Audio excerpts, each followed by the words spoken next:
God's delay had a purpose to refine Abraham's faith. Friends, for you and me today, God's delay is not a denial, but to define and refine and build our faith today. I've got something to encourage you to keep trusting Him.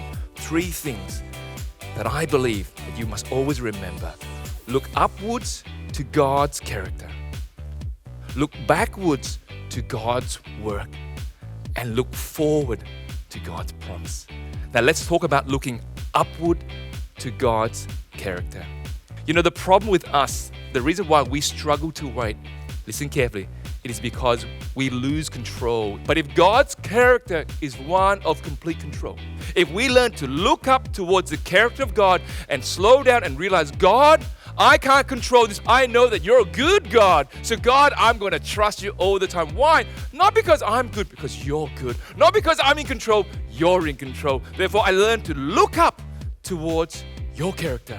And I know that in all things, whatever happens, it's all going to work out good. Number 2, look backwards to what God has done in the past.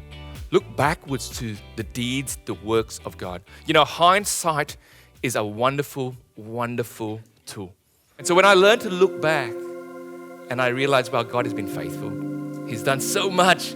He's a good God. His great deeds, it helps me with the delay of today. And for a lot of us, we must learn to look back. Look at what God has done in the past. How has He answered your prayers? How has He cared for you in those tough seasons? And every now and then, look back even further.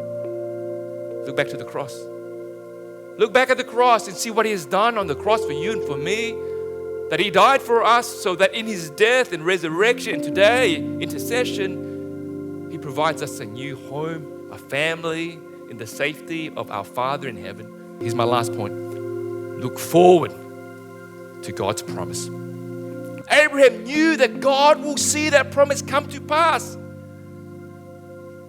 Even though it was a season of delay, a season of waiting, he kept looking forward to the day it will come to pass. He knew that God was a promise keeper. He didn't stop giving up. He didn't lose hope. He kept moving forward. And for some of us here, we kept living forward knowing that that day will come to pass. Because if God has promised something over you, it will happen. It might not be today, but it will happen. Here's the thing, God's timing is a lot better than your timing. And for some of us, listen, maybe the delay is because we're not ready for the blessing yet. Maybe God is just waiting for the time we're ready, but it will happen. Therefore, we look forward in confidence of that great day. We live knowing that it will happen. So not only we look upwards to the character of God or backwards to the works of God, we look forward to the promises of God. Let me end with this note here. The greatest blessing, the greatest promise is eternity future with Him, which you and I all have if we place our trust in Jesus. And we all can look forward to that great day in the safety and arm of our great God. Amen.